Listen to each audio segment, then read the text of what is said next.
Անկեղծ ասած, իմ խոսքը ուզում եմ սկսել երեք հնչած մի տխրահռչակ հայտարարությունից,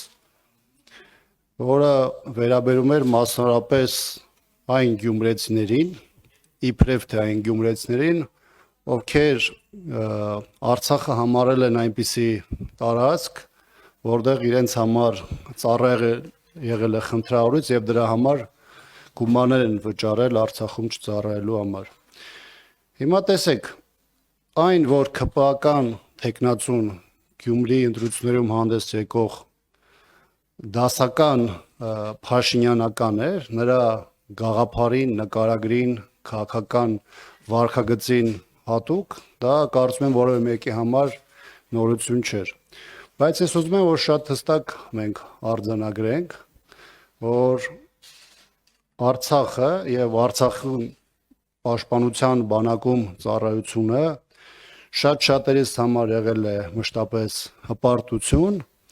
եւ շատ-շատերս մեր ծառայությունը Արցախի պաշտպանության բանակում տարել ենք պատվով եւ այսօր էլ այդ ամենը, այդ հիշողությունները դաջված են մեր բոլորի սրտում։ Ես ինքս առաջին իմ մուտքը Արցախի պաշտպանության բանակում ունեցել եմ 2006 թվականին,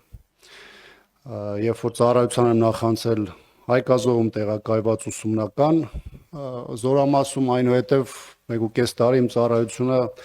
տարել եմ Մադաղեսի եւ Թալիշի հատվածում եւ այդ երկու տարիները ինչպես իմ, այնպես էլ մեր շատ ընկերների, հայրենակիցների համար եղել է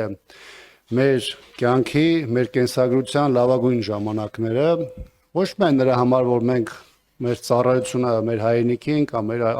հայրենիքի Արցախյան հատվածում համարել ենք հպարտություն,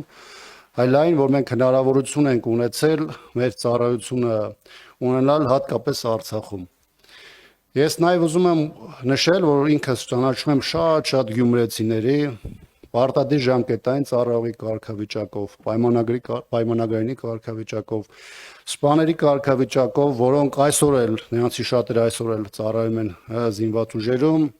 եւ մշտապես հպարտացել են իրենց կենսագրական այն հատվածով, որոնք իրենց ծառայությունը կրել են Արցախի պաշտպանության բանակում։ Ես կարծում եմ, որ երեք տեղի ունեցած Գյումրի ու տեխնացուների այդ բանավեճում ըստ էության ԿՊ ներկայացնող տեխնացուն գնաց քաղաքական ինքնասպանության ճանապարհով, մյուս կողմից նաև պատասխանատվություն ստանձնեց այս իշխանությունների այն բոլոր մեղսակցության համար, հայրենիքի հանձնումից մինչև Հայաստանի անվտանգությունը ըստ էության թշնամիներին վաճառելու այդ հարցից եւ դրանով ինքն իր ճանապարհը փակեց հետագայում քաղաքական գործընթացների համար։ Սա մեկ։ Երկրորդը չենք կարող մենք որևէ ձևով շրջանցել եւ չանդրադառնալ այն բոլոր այլանդակություններին, որոնք տեղ ունեցան հատկապես երեք Գյումրիում։ Իհարկե տարբեր process-ներ, տարբեր տեխնացուների նկատմամբ ճնշումների, հետապնդումների բավականին ծանր նաև քարոզչության միջոցով մենք տեսել ենք այս վերջին 2 ամիսների ընթացքում, սակայն այն ինչ որ տեղ ունեցավ երեք Գյումրիում ըստ էության իր անոնսը ստացել էր դեռևս չորեքշաբթի օրը խորհրդանում կառավարության հետ հարց ու պատասխանի ժամանակ, երբ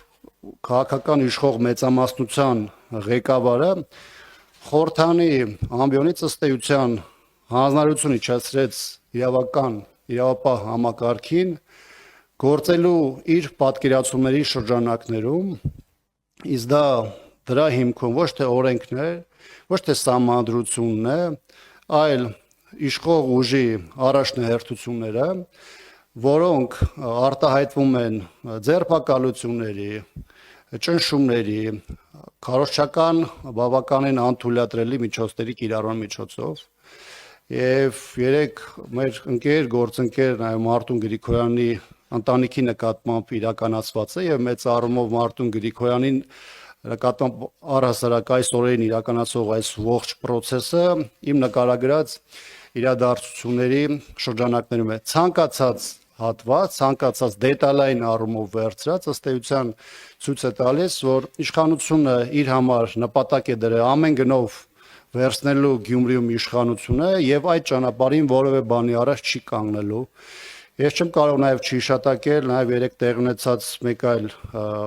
միջադեպ նաեւ մեկ այլ տեխնացու Կարեն Սիմոնյանի